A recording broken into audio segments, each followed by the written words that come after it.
No estaba muerto, estaba de parranda, que a muchos lo habían dado ya por sepultado.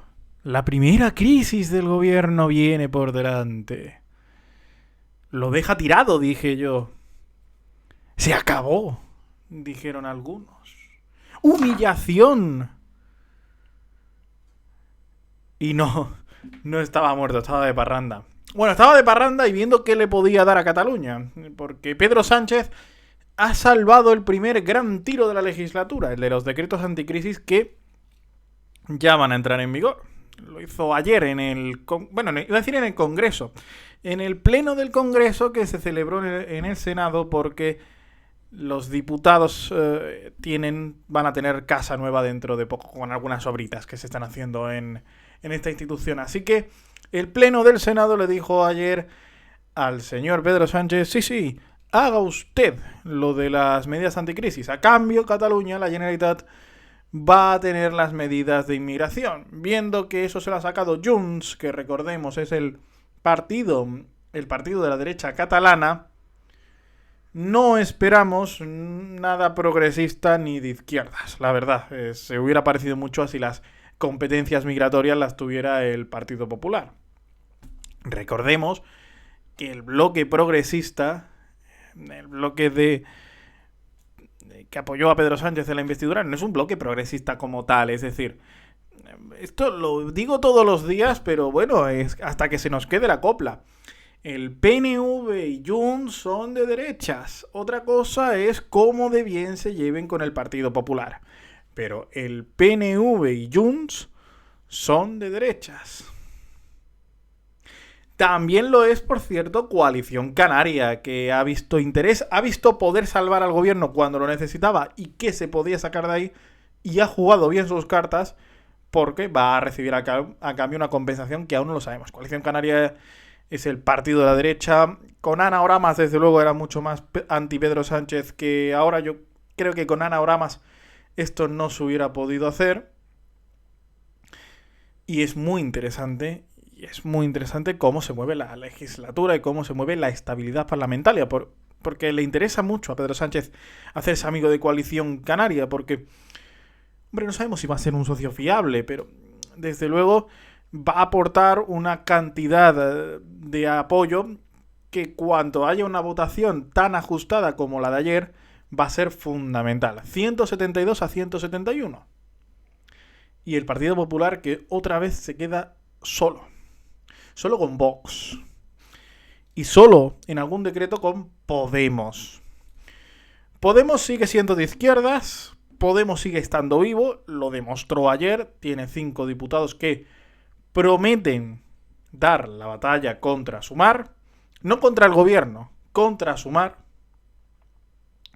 Y Podemos va a definir muchas votaciones parlamentarias a partir de ahora. ¿Qué es lo que le interesan a estos partidos pequeños? Es lo que le interesa a Junts y es lo que le interesa a Podemos. Salir en los titulares, que se hable de ellos. Habrá gente que hable bien, habrá gente que hable mal, pero al fin y al cabo les interesa que se hable de ellos. ¿Por qué? Porque mientras se esté hablando de ellos, tienen más oportunidades de gustar, enamorar o odiar, pero tienen más oportunidades de, en próximas elecciones, ser algo. Es muy importante quién se lleva el foco. Porque ayer, Esquerra Republicana, Bildu, el BNG, apoyaron el decreto anticrisis igual que lo hizo Junts, pero todo el mundo habló de gracias a Junts sale el decreto anticrisis.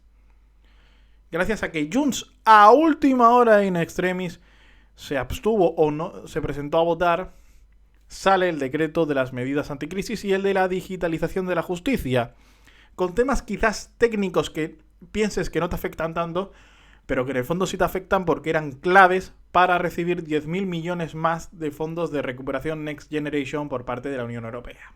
Es decir, ayer se salvó muchas cosas, ayer se salvaron el transporte gratuito, los bonos de transporte gratuito, el transporte público a menor precio. Ayer se salvó la revalorización de las pensiones a un 3,8%. Ayer se salvó los impuestos al 0 o al 5% en alimentos básicos. Ayer se salvaron cosas que tú vas a notar en el bolsillo. Que de eso va la política, al fin y al cabo. Estas negociaciones siempre de PSOE, Junts, Bildu, que si sumar, que si no suma, que si Podemos y demás, todo esto repercuten en tu bolsillo, en cuánto vas a tener que pagar por los alimentos, en cómo te van a subir el salario, en cómo te van a subir la pensión, en todo esto.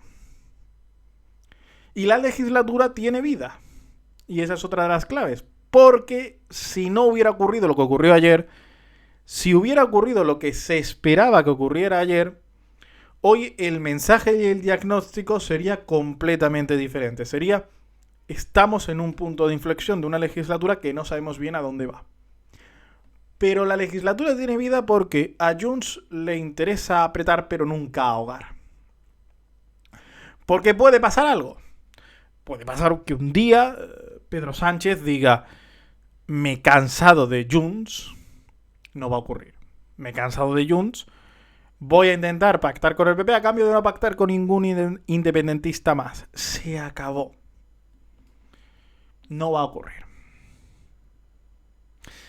Puede pasar también que si Pedro Sánchez ve que no tiene la suficiente estabilidad, convoque a elecciones y Junts baje del número de diputados actual, es decir, pierda la llave de gobierno. No le interesa. Y sobre todo porque a Carles Puigdemont le interesa que la legislatura vaya para adelante. Porque si la legislatura va para adelante, se adelantará y se avanzará hacia lo que él quiere, que es la amnistía, que es volver a Cataluña. Es decir, a Puigdemont no le interesa acabar con la legislatura.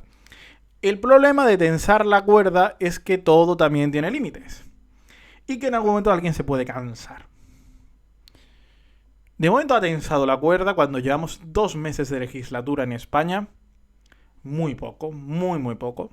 Todavía no se pueden convocar elecciones anticipadas. Y cuando no tiene miedo a nada. Pero debe saber Puigdemont que todo tiene límites. Y que todo tiene frenos. ¿Qué va a pasar a partir de ahora? Que hay 2 socios que fueron de la investidura, que son 2 socios que van a molestar. Es el socio Puigdemont, es el socio Junts, y es el socio Ione Belarra, Pablo Iglesias, Irene Montero, es el socio Podemos. ¿Algún socio más que pueda molestar? Bueno, si todo sale como parece,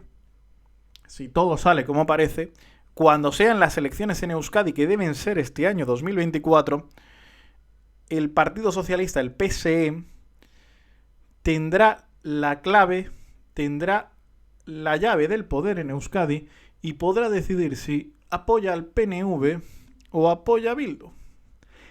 Y quizás el que salga perjudicado de esta ecuación sea el que le ponga más condiciones, el que le ponga más en vilo a Pedro Sánchez una vez pase la investidura.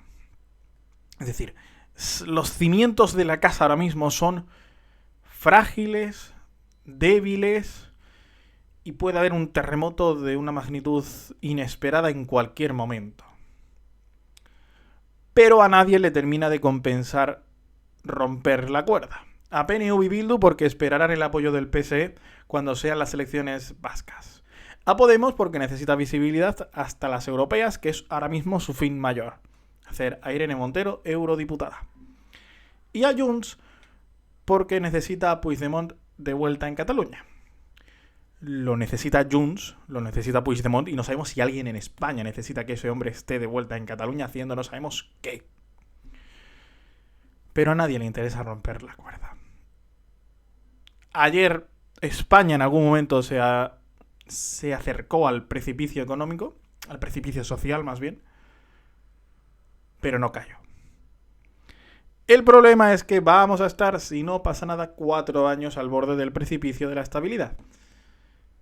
La pregunta es si compensará, si se cansará Pedro y cuándo se cansará Pedro. Eso nos va a marcar el futuro. Adiós, chao.